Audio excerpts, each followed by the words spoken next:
오늘은 계속해서 하나님보다 다른 나라를 더 의지했던 이스라엘 백성들을 향해서 여러 경고를 쭉 하셨죠. 우리 지난번에 봤던 31장을 통해서 애굽을 의지했던 이스라엘이 어떤 벌을 받게 되는가, 또 사람들 눈에 볼 때 강대국이라고 믿을만 했다고 해서 믿었던 그 상황들은 얼마나 형편없는가를 우리에게 극명하게 보여주면서 오늘 32장의 말씀을 통해서 우리가 오직 하나님만 의지하면 하나님은 어떤 왕이 되시는가, 하나님께서 어떤 세상을 펼쳐가시는가를 말씀을 보시면서 우리의 삶의 자리가 하나님이 통치하시는 자리가 되길 바랍니다. 그리고 두 번째는 하나님은 심판도 하시지만 또 사랑하시기 때문에 회복도 시켜주신다라고 하는 내용을 우리가 두 단락으로 나눠서 32장을 살펴보면서 함께 은혜를 나누고자 합니다. 볼까요? 32장 1절에 보라, 장차 한 왕이 공의로 통치할 것이다. 우리가 지금까지 여러 대통령들을 우리가 모셔봤지요. 모두들 다 후보 시절에는 세상에 그렇게 공의롭게 할 것처럼, 그보다 더 공의롭게 할 것처럼 그런 똘세가 싶을 정도로 그렇게 사람들이 기대를 줬습니다. 근데 결과는 다 여러분 아시겠지만 우리 초대 이승만 대통령부터 시작을 해서 망명을 가고, 또 중간에 여러분 아시겠지만 중간에 잠깐 뛰었다가 여러분 아시는데 그 박정희 대통령이 왔는데 나중에 중간에 총무가 해줬고, 또 이어서 잠깐 중간에 뛰었다가 또 전두환 대통령이 나왔는데 또 감방에 가서 심지어 법정에 사형검도를 받고, 그 다음 또 이어지는 대통령 노태우 대통령도 마찬가지로 또 사형검도를 받고 감방에 가고, 계속해서 우리가 아는 그런 우리나라의 대통령들만 봐도 정상대로 전역을 해서 자기 임무를 마치고 집에서 행복하게 사는 사람이 누가 있나 싶은 겁니다. 어떤 사람은 자살을 하고, 어떤 사람은 끊임없이 가서 사람들과 데모를 하고 시끄러워서 못 살고, 이런저런 일들을 통해 어떤 사람은 지금도 감옥에 있고, 이런 걸 보면서 자기가 볼 때는 정말 세상에서 가장 공의로운 사람처럼 그렇게 말을 했다는 거죠. 근데 지나놓고 보니까 탈락 5년밖에 안 됐는데 그 5년 새에 막 사형을 받을 일을 하고, 감옥을 갈 일을 하고, 가서 막 오만 욕을 먹을 일을 하고, 5년 사실은 굉장히 짧은 시간이거든요. 그 짧은 시간 동안 좀 잘했으면 얼마나 좋을까요? 공의롭게 했으면 얼마나 좋을까요? 그랬으면 정말로 많은 사람들에게 정말 존경받는, 우리가 아는 세종대왕처럼, 광개토대왕처럼, 아브라함 링컨처럼 또 이렇게 훌륭한 임금을 세워서 박수갈채를 받으면서 언제나 이렇게 존경받을 텐데 왜 그럴까 싶은 거예요. 세상에는 뭐가 없으니까? 공의가 없습니다. 공의가 없습니다. 오직 누구만? 우리가 믿는 하나님만 공의로 세상을 통치하실 때 세상은 공의롭게 할 수가 없어요. 그리고 방백들이 정의로 다스릴 것입니다. 방백들은 지금으로 말하면 장관들, 지금으로 말하면 민선 8기, 지자체장들, 이런 것부터 다 말합니다. 그 사람들도 어떻게 해요? 다 정의로 다스릴 것입니다. 그런데 또 보면 역시 마찬가지로 많은 여러분이 아시겠지만 도지사들도 막 감옥에 가고, 시장들도 감옥에 가고, 이런 일들이 얼마나 많아요. 중간에 또 그거 얼마 되지 않는 기간 동안 못 채워가지고 또 떨어져서 다시 재선거를 가고, 아주 세상이 이런저런 복잡하지 않습니다. 그런데 하나님이 통치하시면 공의로운 세상이 됩니다. 그리고 정의로 다스리게 됩니다.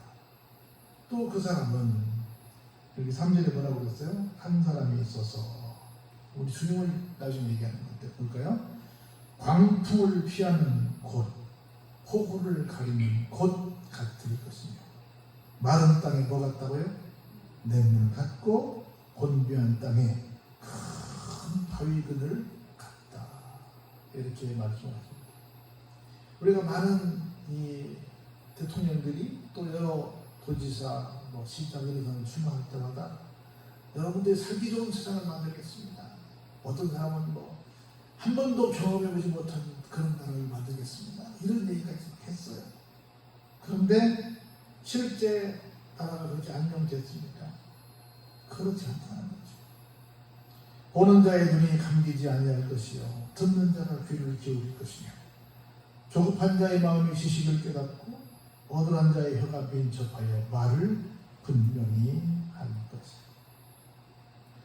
어리석은 자를 다시 존귀하라 부르지 아니하겠고 우둔한 자를 다시 존귀한 자라 말하지 아니하리니 이는 어리석은 자는 어리석은 것을 말하며 그 마음에 불의를 품어 간사를 전하며 회역한 말로 여호와를 거스르며 줄인 자의 속을 비비하며 목마른 자에게서 마실 것을 없어지게 하며 악한 자는 그 그릇이 악하여 악한 계획을 세워 거짓말로 가련한 자를 멸하며 가난한 자가 말을 바르게 할지라도 그리함이거니와 존귀한 자는 존귀한 일을 계획하나니 그는 항상 존귀한 일에 서리라. 우리 생각할 때는 세상에는 분명히 두 가지가 모든 사람들한테 공정하게 주어지거든요. 한 가지가 뭐냐면 모두에게 공정하게 오는 것, 죽음이요. 두 번째는 모두에게 오는 공정이 오는 것은 심판입니다. 그래서 어떤 세상의 위대한 인물도 다 어떻게 끝났어요? 죽었습니다. 그리고 역사가들에 의해서 사람들에 의해서 심판을 받았어요. 살아있으면서 심판을 받았고 죽은다고 심판을 받았어요. 영화로도 심판을 받고 책으로도 심판을 받고 공부로도 심판을 받습니다. 심판 안 받는 이유가 없어요. 그리고 하나님께 종례에 가서 심판을 받게 될 겁니다. 그러면 지금까지 여기 있는 것처럼 좀 여러 가지 부정적인 모습을 가졌던 사람들은 내가 언젠가는 죽게 될 거야. 언젠가는 심판을 받게 될 거야. 그러므로 내가 내 삶의 방향을 바꿔야지 라고 생각을 해야 되는데 삶의 방향을 바꾸지 않습니다. 보면 그냥 그대로 살아요. 어떤 계명이 말했던 것처럼 내버려둬 이대로 살다 죽지. 이런 사람이 너무나 많습니다. 우리가 생각하면서 항상 존귀한 자의 발에 서도록 노력해야 되겠다 라고 하는 겁니다. 어떤 사람이 이런 말을 했어요. 인생이란 끊임없이 뭔가를 바꿔야 정상적인 삶을 살 수 있다. 그래서 사람들은 뭘 바꾸냐? 여러분은 뭘 바꿀 것 같아요? 무엇을 바꿀 때 정상적인 삶을 살 수 있을 것 같아요? 사람들이 바꾸는 건 대부분 뭘 바꾸냐면 방법을 바꿉니다. 방법. 이렇게 했더니 이게 잘 안 되네. 이 방법은 안 통하네. 다른 방법을 써볼까? 방법을 바꿉니다. 그런데 내가 하고 있는 일이 하나님 앞에 별로 참작지 못할 일일 경우, 다른 사람들이 별로 인정받지 못할 일일 경우에 방법을 아무리 바꿔도 그것은 무슨 일이에요? 나쁜 일이에요. 좋지 않은 일입니다. 그럼 뭘 바꿔야 돼요? 방법이 아니라 방향을 바꿔야 돼요. 근데 우리는 인생을 살면서 방향을 바꾸려고 하지 않고 자꾸 방법을 바꾸려고 그러니까 좀 다 변화됐어 라고 말하는데 그게 변화가 아닌 거다. 그래서 저는 예정론을 믿는 목사인데 이렇게 보면 정말 예정론이 맞다. 꼭 그렇게 가더라. 어저께 요새 그 유머 1번지라고 하는 드라마를 아까 옛날 그 코미디 극장 같은 거 지금 개그맨 같은 그런 걸 재방송을 해주고 있는데 맞다. 참 맞다. 그 사람들이 갑자기 30년 후가 나온 거야. 그래서 30년 후에 할아버지가 돼가지고 다시 한 자리에 만나서 같이 술 한잔 하면서 옛날 얘기를 하는 것으로 장면이 바뀌었어. 김정식이 지금 목사님 됐죠. 그분이 제대하는 그 무렵에 서로 이렇게 지내다가 갑자기 30년 후에 돌아갔어. 근데 그 부대에서 거기 나오는 인물들이 여러 있죠. 여러분 아시는 것처럼 김한국, 이붕원 여러 인물들이 있어요. 있는데 거기에서 살던 그 모습 그대로 나중에 30년 후의 모습이 된 거야. 그거 보면서 그래 별로 예상이 빗나가지 않는다. 거기서 공부했던 사람은 교수가 돼 있고 거기서 공부했던 사람은 회장이 돼 있고 여러 가지 떠벌이 했던 사람은 선거에 나갔다 2번 낙선하고 이렇게 해서 거기 있었던 그 캐릭터 그대로 30년 후의 모습이 그대로 나오는 거 보면서 이야 기가 막히다. 옛날에 했던 재방송인데, 이야, 기가 막히다. 별로 달라지지 않다. 그러나 내가 나중에 정말 달라진 인생을 해보고 싶다고 한다면, 내 인생에 무엇을 바꾸자? 방향을 바꾸자. 지금 하고 있는 것에 별로 조금 손보는 것이 아니라, 근본적으로 내가 내 인생을 우리 개혁하자. 이노베이션 일이라는 혁신하다, 혁명을 일으키자 하는데, 그런 삶을 사는 것이 필요하다라고 하는 겁니다. 그래서 정말 공의로 정의로 다스리는 하나님 앞에서 그 안에서 우리가 이런 삶을 추구하기를 주의 이름으로 축복합니다. 두 번째는 심판과 회복이 나와요. 너희 안일한 여인들아, 일어나 내 목소리를 들을지어다. 너희 염려 없는 딸들아, 내 말에 귀를 기울일지어다. 너희 염려 없는 여자들아, 1년 남짓 지나면 너희가 탐하리니 포도 수확이 없으며 여름에 거두는 일이 이르지 않을 것입니다. 어떻게 지내면? 안일하게 지내라. 너희 안일한 자들아, 떨지어다. 너희 염려 없는 자들아, 탕망할지어다. 옷을 벗어 몸을 드러내고 배로 허리를 두밀지어다. 그들은 좋은 밭으로 인하여 열매 많은 포도나무로 인하여 가슴을 치게 될 것입니다. 내 백성의 땅에 가시와 찔레가 나며 히랍의 성읍 기뻐하는 모든 집의 나인이 대저 궁전이 패한 바되며 인구 많던 성읍이 적막하며 오벨과 망대가 영원히 구려지며 들나귀가 즐기는 곳과 양떼의 초장이 기려니와 마침내 위에서부터 영을 우리에게 부어주시니 광야가 아름다운 밭이 되며 아름다운 밭을 숲으로 여기게 되리라. 14절까지는 완전히 정말 정상적으로 사람들이 살아야 되는데 그렇지 못한 상황으로 하나님께서 다 바꿔 놓아버린다는 거야. 어떤 경우에? 내가 안일한 삶을 산다. 안일한 삶은 뭐야?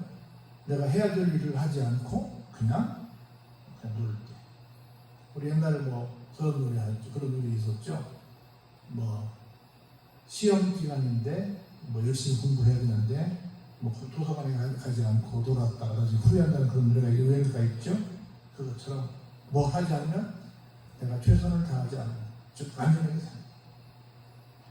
자, 그런데 마침내 위에서부터 영을 우리에게 부어주시니 영은 성령이죠. 성령을 받아서 내가 안일한 삶의 자리에서 벗어나면 광야가 어떻게 돼요? 아름다운 밭이 됩니다.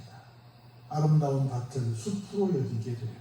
그때의 정의가 광야에 거하며 공의가 아름다운 밭에 거하니 공의의 열매는 화평이요 공의의 결과는 뭐다? 영원한 평안과 안전이요. 내 백성이 화평한 집과 안전한 거처와 조용히 쉬는 곳에 있으려니와 그 숲은 우박에 상하고 성분 파들이라. 모든 물가에 씨를 뿌리고 소와 나귀를 그리로 모는 너희는 복이 있느니라. 계속해서 부정적인 말씀과 긍정적인 말씀이 반복해서 나오고 있는 거예요. 한마디로 말씀드리면 공의로 정의로 통치하신 하나님의 통치하에 들어가는 삶을 살면 우리가 말하면 뭐겠어요? 하나님을 믿는 믿음의 삶을 살게 되면 우리는 정상적인 삶을 살게 될 것이다. 그렇지 않으면 정말 처참한 결과를 맞게 될 것이다. 그리고 하나님의 뜻을 따르지 않으면 반드시 먹을 것이다. 무서운 심판이 있을 것이다. 그것이 다 모든 것들이 다 폐허가 되는 끔찍한 결과를 맞게 될 것이다. 뭘 할 것이냐? 성경 우리에게 계속 말합니다. 무엇을 선택하고자 하느냐. 내가 선택할 건 뭐냐는 거죠. 그래서 정말 하나님 앞에 바른 걸 선택하는. 그래서 날마다 여러분의 삶의 자리가 여기 18절에 있는 것처럼 화평한 집과 안전한 거처, 17절에 있는 것처럼 영원한 평안과 안전이 보장되는 여러분의 삶의 자리가 되시기를 주의 이름으로 축원합니다. 네, 풍성하신 아버지 하나님 감사합니다.